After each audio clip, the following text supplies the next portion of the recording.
I gotta ask you a question. A lot of people are wondering in the JAXXON podcast Discord, and I always refer back to this now because it's so heavily involved and so many people get to ask questions.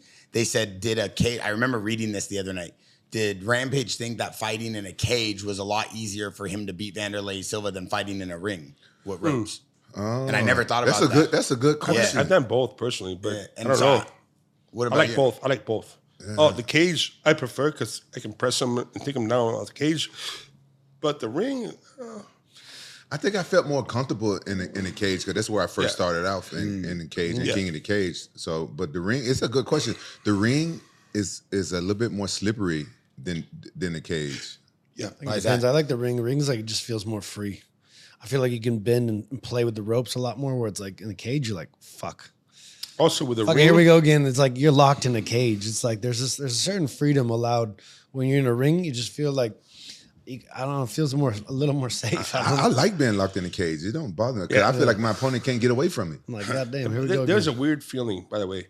First time I fought King of the Cage, 2001 or 2001, where you walk in and they go clink, clink, clink.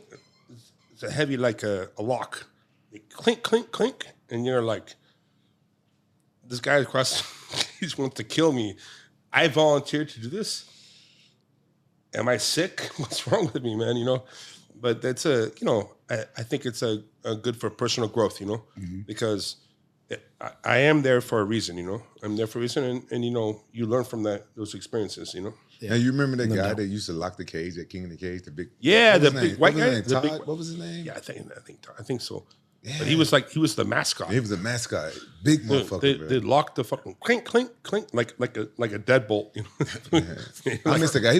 He looked like a big mean, but he was a cool ass dude. For people who aren't fighters like myself, what does it feel like when you walk in the cage and then they lock it, like in a UFC main stage event? That's what I said. You're like, what the fuck am I doing, man? Really? Like, what am I doing? But it's too late. We're gonna do it, you know.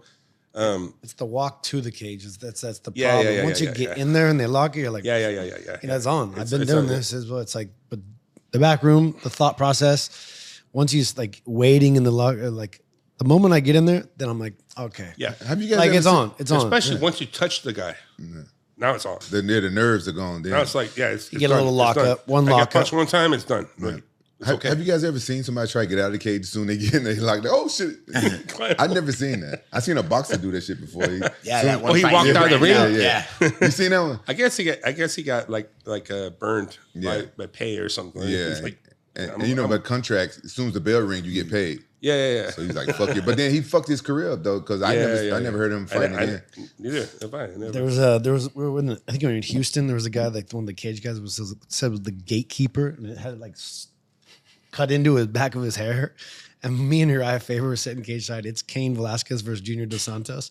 And they had busted through the cage and the cage is falling apart. Like just the whole thing is like broken open.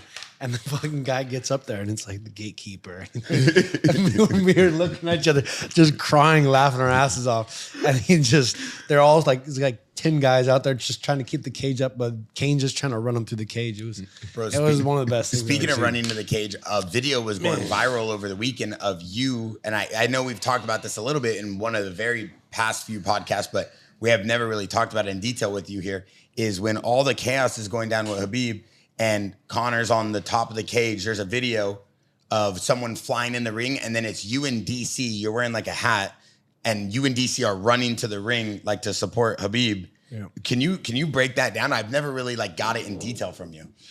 We just kind of knew it was going down. You know, I mean, there was too much disrespect on Conor's side, and Khabib how they take it, the cultural difference.